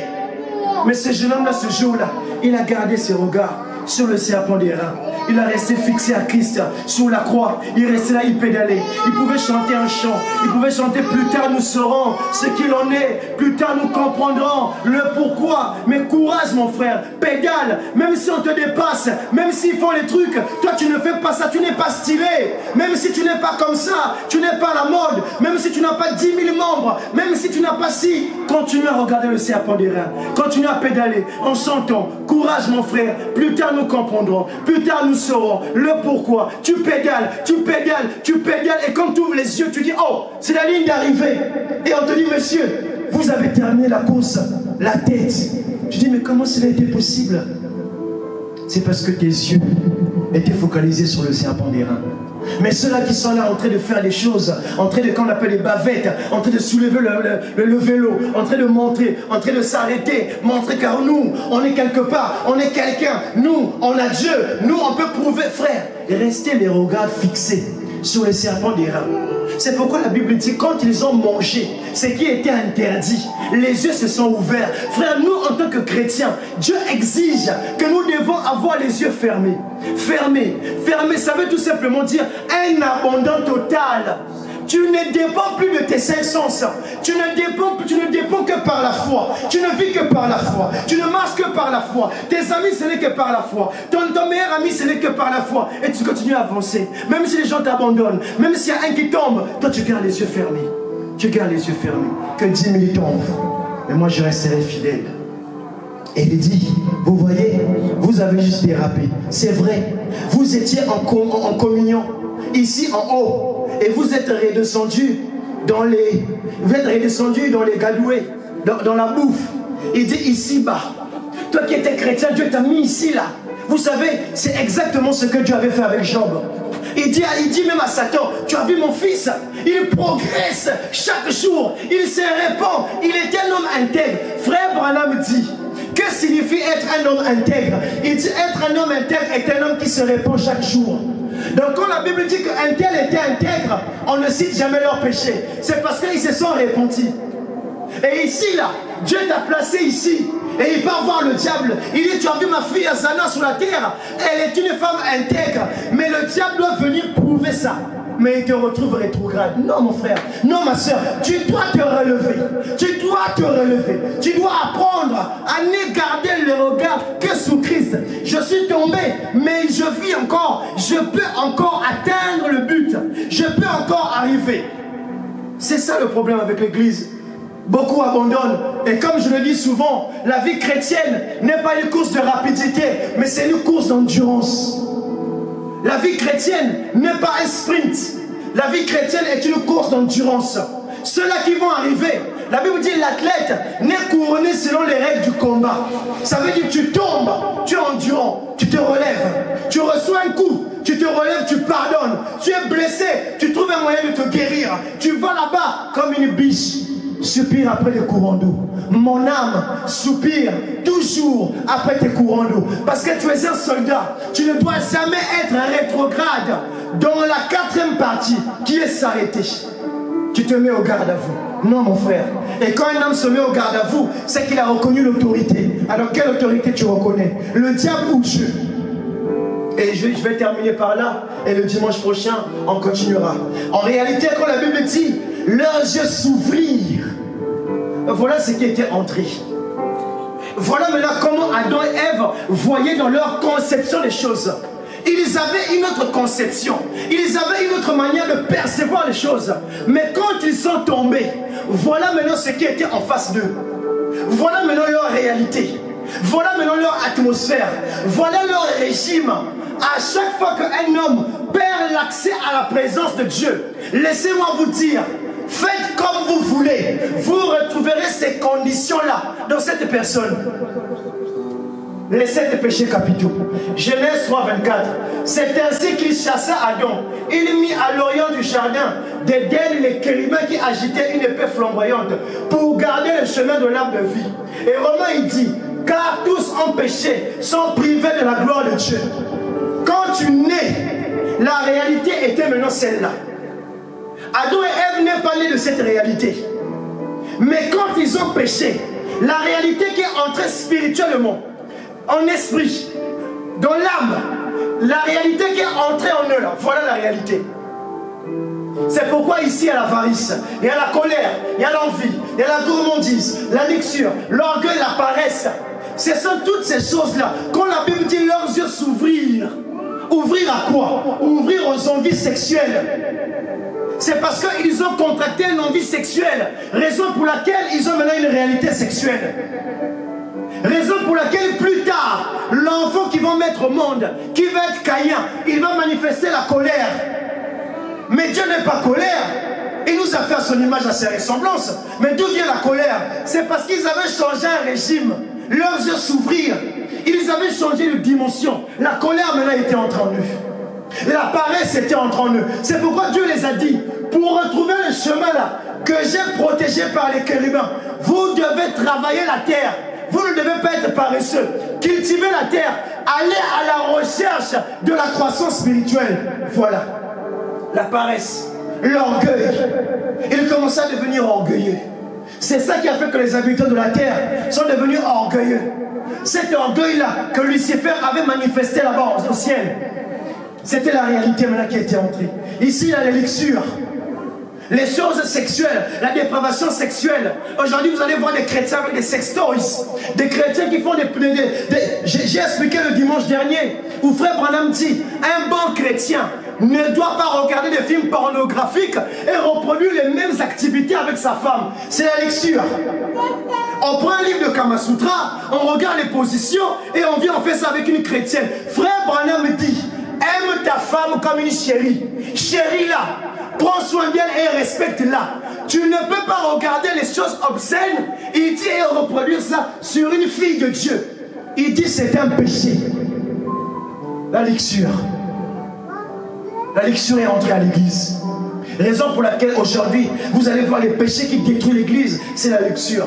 C'est la réalité qu'avait manifesté Adam et Ève quand les yeux se sont ouverts. Et ici, là, comme je vous ai dit, les 7 péchés capitaux. Le mot capital, en réalité, signifie pas gravité. Meurtre et blasphème ne figurent pas dans les listes. Le mot capital, qui vient du mot latin caput, signifie tête. Donc, en réalité, ce sont les péchés qui sont en tête de tous les péchés. C'est-à-dire, quand vous parlez de tous les autres péchés là, oh blasphème, oh péché d'adultère, tout ça en réalité n'est que ici là. Avant qu'un homme puisse commettre l'adultère, il doit manifester d'abord l'envie. Avant qu'un homme puisse abandonner sa femme, aller voir une autre femme, c'est la gourmandise, l'excès de table. Donc tous les péchés sont cachés derrière. La colère, c'est ça qui a permis à David de tuer Uri. C'est la colère. Et aujourd'hui, du haut de la chair, qu'est-ce qu'il faut qu'on empoisonne des pasteurs? Entre pasteurs, on s'empoisonne. C'est la colère de la grâce que Dieu a mis en toi. Les gens voient comment Dieu te bénit, comment Dieu t'utilise. Les gens manifestent la colère, les avarices. C'est pourquoi dans le milieu chrétien du message, on n'arrive pas à manifester les jeunes gens qui vont servir Dieu dans le ministère. On a du mal à avoir un progrès dans la croissance des ministres. C'est à cause de l'avarice. Les gens ont du mal à céder la chair. Les gens ont du mal à abandonner le poste. C'est ça, l'avarice. Les réalités. Leurs yeux s'ouvrirent et ils connurent qu'ils étaient nus. Voilà, les 7 péchés capitaux. Et où est-ce qu'on se retrouve aujourd'hui? Les yeux de l'un et de l'autre s'ouvrirent. Ils connurent qu'ils étaient nus. Mais avant ça, voilà ce qu'ils étaient. Ils étaient ça. Quand les gens parlent de la statue d'un homme parfait, les gens, comme je vous l'ai dit, les gens ne comprennent pas le message. Comme la Bible dit, Dieu nous a fait à son image, à sa ressemblance. Il a manifesté le perfect man. Ça veut dire la foi parfaite. L'homme parfait. Il a manifesté la foi. Après la foi, il a manifesté la vertu. Après la vertu, le knowledge, la connaissance. Après la connaissance, la tempérance. Après la tempérance, la patience. La patience, derrière l'amour fraternel, jusqu'à ce qu'il a manifesté. Voilà ce qu'était l'homme avant de contracter le péché. Et quand l'homme est tombé, il avait perdu cette case ici, là. Ici, là où vous voyez le vide, c'est l'humilité. L'humilité, la Bible dit, Dieu résiste aux orgueilleux, mais il fait miséricorde aux humbles. L'humilité précède quoi? La gloire. Comme Adam ne voulait pas s'humilier, comme Adam ne voulait pas se rabaisser, se repentir, c'est pourquoi Dieu les a écartés du jardin d'Éden. Et ici, là, il manque à beaucoup de gens. Oui, mon frère, tu as la foi, gloire à Dieu. Tu as la vertu, gloire à Dieu. Tu as la connaissance, gloire à Dieu. Tu as la patience, la piété. Et je pourrais même te dire, tu peux avoir les autres vertus. Mais frère, ce qui va t'emmener la deuxième accès à la présence de Dieu, c'est l'humilité. C'est l'humilité qui fera qu'un homme sage se rabaisse. Il se rabaissera. Voilà, plus ou moins, la rétrogradation. Et dimanche prochain, on continuera sur notre sujet. Et comme je vous ai dit, les yeux de l'un et de l'autre s'ouvrirent, ils connurent qu'ils étaient nus. Frère, Dieu t'a créé ainsi. Voilà pourquoi frère Branham est venu nous montrer cette statue de l'homme parfait. On doit revenir à l'homme de Genèse 1,26. L'homme parfait que nous étions. L'homme créé à son image et à sa ressemblance. Mais mon frère, si tu ne reviens pas à Christ, le plus rapidement possible, frère, tu te retrouveras ici, dans les 7 péchés capitaux. Et si tu ne fais pas attention, la Bible dit, étroite est la voie, resserré est le chemin. Il dit même dans une écriture, il est plus facile d'un chameau d'entrer dans le trou d'une aiguille qu'un riche d'entrer dans le royaume des cieux. Pourquoi? À cause des 7 péchés capitaux. Et Dieu ne veut pas que nous puissions rester là. Oui, on a rétrogradé. Mais frère Branham dit, ce n'est qu'une erreur. Reviens à Christ. Aux yeux des hommes, on te considérera comme étant un réprouvé, comme étant un rétrograde. Mais Dieu te dit, mon fils, je t'aime encore. Je t'aime encore. Le sang coule encore à la croix. Le sang coule encore. Alors je vous prie de vous lever. On va prier. Que chacun entre en intimité avec Dieu. Que chacun prie et dit, Seigneur, oui, j'ai conscience que j'ai rétrogradé. J'ai conscience que oui, dans ma vie, je ne manifeste plus la statue de l'homme parfait. J'ai conscience que dans ma vie, c'est les 7 péchés capitaux qui dominent. Oui, j'ai mangé de l'arbre de la connaissance du bien et du mal, et mes yeux se sont ouverts. C'est pourquoi il y a les 7 péchés capitaux devant moi. C'est pourquoi j'ai des mauvaises envies. C'est pourquoi j'ai des mauvaises pensées. Mais tu m'appelles à revenir dans la communion de la statue de l'homme parfait, où il y avait l'amour agapao, un amour sans intérêt, un amour qui ne soupçonnait pas le mal, parce qu'il ne connaissait pas le mal, un amour qui ne manifestait pas la peur, un amour qui ne manifestait pas les mauvaises choses. Oui Seigneur, me voici, je reviens. Et la Bible dit, il y a plus de joie qu'un fils de Dieu revient à la maison. Il y a plus de joie de voir un rétrograde revenir à la maison, plutôt que de voir le fils qui demeure. Dieu se réjouit de voir un enfant rétrograde. Dieu se réjouit de voir un fils prodigue revenir à la maison que son grand frère qui est resté près du trône. Mon frère, si tu reviens, Dieu va se réjouir. Si tu reviens, Dieu va s'émerveiller. Si tu reviens, Dieu va encore t'impacter. Si tu reviens, Dieu va encore faire une fête, comme avec le fils prodigue. Mon frère, la Bible dit, il y a plus de joie d'un fils prodigue de revenir à la maison que celui qui demeure. Ce qui demeure, c'est très bien. Qu'il demeure encore. La Bible dit que celui qui se sanctifie davantage. Que celui qui se consacre davantage. Il dit même que celui qui n'est pas consacré, que le faible dise, je suis fort. Que la faible dise, je peux voir. Mais la réalité de Dieu, je vais manifester la foi. Seigneur, je reviens. Seigneur, je reviens te servir à nouveau. Seigneur, je reviens chercher ma connexion. Oui, Seigneur, tu avais mis les épées, tu avais mis les chérubins protecteurs du trône. Mais aujourd'hui, il m'est montré, frère Branham dit, les chérubins protecteurs du trône, aujourd'hui, c'est la colonne de feu qui nous ramène à l'état originel. C'est la colonne de feu qui nous ramène à la position position originelle. C'est l'ordre du 7e saut qui nous ramène à la position originelle. Mon frère, tu peux encore revenir. Tu peux encore revenir. Ce message t'a été donné pour te ramener au temps originel. Ce message t'a été donné pour manifester la gerbe agitée. Ce message t'a été donné pour manifester ce qu'on appelle le 3e poule. Le 3e poule, en réalité, n'est que Genèse 1,26. Dieu dans la chair humaine, Dieu volait dans un homme. Dieu se manifestait à travers un homme parce que la communion a été rétablie. Il y a eu une union invisible avec le Dieu invisible et l'épouse terrestre. Et la communion a été redonnée.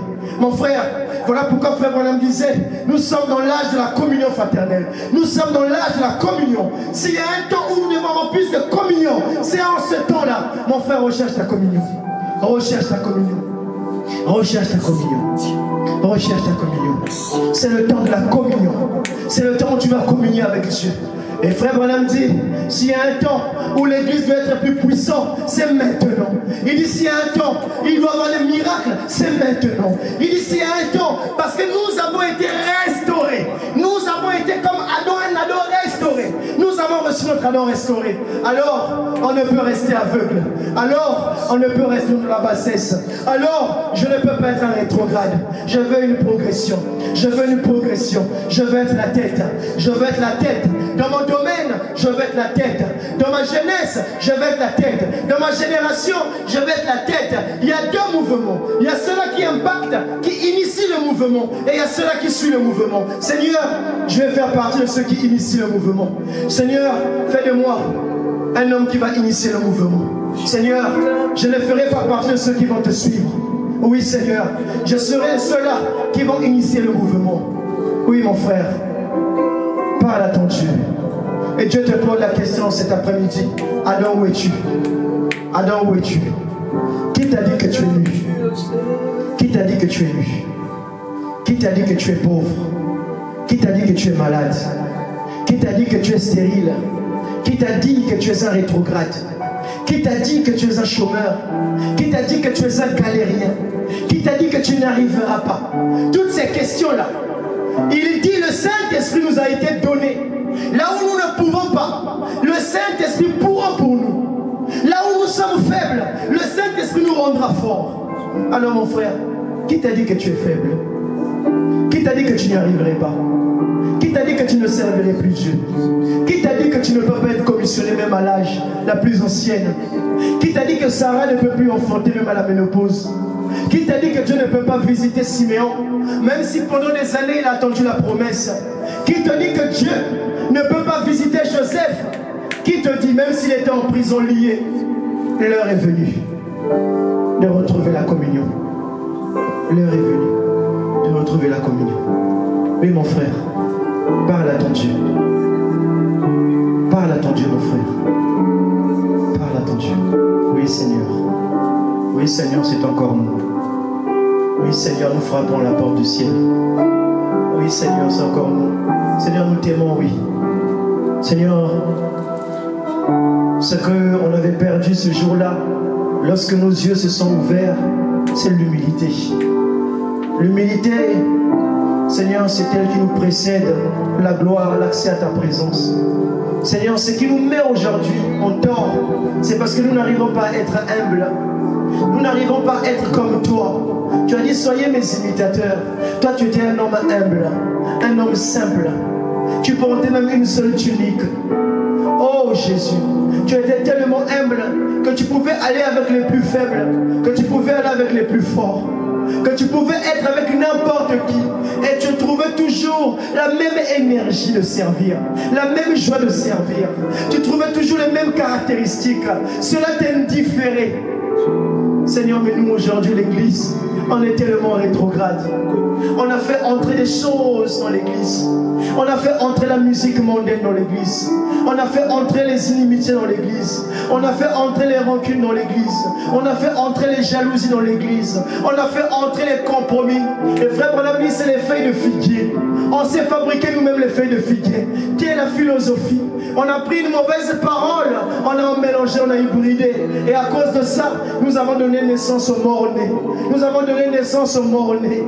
Mais Seigneur, je reviens. Seigneur, je reviens. Seigneur, je reviens. Avec mon église, avec mes frères et mes sœurs, nous revenons, Seigneur. Afin que dans la suite, oh Dieu, que tu nous donnes accès à ta présence. Que tu nous donnes accès à la stature d'un homme parfait. Seigneur, comment nous voulons manifester le troisième boule si nous ne retrouvons même pas la foi? Si nous ne retrouvons même pas l'ultime foi que Étienne a manifesté ce jour-là, voyant qu'il était en train d'être lapidé, il a dit, Père, pardonne-leur, pardonne-leur, ne les impute pas à tort, pardonne-leur. Étienne a manifesté l'ultime foi. Et Jésus-Christ à la croix, en train d'être malmené, en train d'être critiqué, en train d'être sauvagement maltraité, il a dit, Père, pardonne-leur, car ils ne savent pas ce qu'ils font. L'ultime foi. Nous n'arrivons pas à manifester la foi, ni encore l'ultime foi, mais nous voulons manifester la foi du troisième poule. Non, Seigneur, ne sautons pas les étapes. Seigneur, nous revenons. Seigneur, je reviens. Seigneur, je reviens. Seigneur, je reviens. Seigneur, je reviens. Seigneur, je reviens. Seigneur, je reviens. Alors que je vais inviter mon frère Glenn à venir congédier la salle.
Selon nos propres yeux, les yeux des autres, mais pas les yeux de l'Éternel. Papa, alors, ferme nos yeux, Seigneur, de tout ce qu'il y a dans le monde, Papa, et ouvre nos yeux, Seigneur, par rapport à ta réalité à toi, Seigneur. À la façon dont toi tu vois les choses. Papa, aujourd'hui, que le rétrograde voit qu'il a été restauré, Seigneur. Que le perdu voit qu'il a été retrouvé et ramené, Seigneur. Que celui qui se dit, je ne savais pas comment revenir dans ta présence et comment engager une nouvelle relation avec toi, qui puisse se dire, oui, ça a été possible aujourd'hui. Non pas par ma force, mais par ta miséricorde. Et nous te disons merci. Papa, laisse que aujourd'hui, ce que tu as semé aujourd'hui, que l'ennemi ne puisse pas venir les retirer. Mais au contraire, arrose encore ce que tu as eu. Seigneur, Amen. Que cela soit le début, Seigneur Jésus-Christ, d'une nouvelle étape avec toi. D'une vie nouvelle avec toi. Seigneur, tant dans cette église que dans chaque croyant qui est ici, que dans ton serviteur aussi. Papa, je te prie, bénis-le, Seigneur. Inspire-le davantage. Amène-le à toujours s'abandonner à toi et s'attendre. À toujours se mettre de côté pour l'avancement de ton royaume. Et Seigneur, comme il nous a parlé aujourd'hui, qu'il ne puisse pas lui aussi, Seigneur, Papa, dégraisser, Seigneur, qu'il ne puisse pas, au contraire, Seigneur, qu'il puisse progresser, qu'il puisse aller de l'avant, de gloire en gloire, toujours en s'attendant à toi, à s'abandonner à toi. Papa, bénis son épouse, bénis cette église. Seigneur, laisse que tu puisses les amener encore plus loin, là où toi tu as prévu qu'ils soient. Au nom de Jésus, Seigneur, nous remettons notre rentrée entre tes mains. Prends tout sous ton contrôle. Telle est notre prière. Au nom de Jésus. Amen.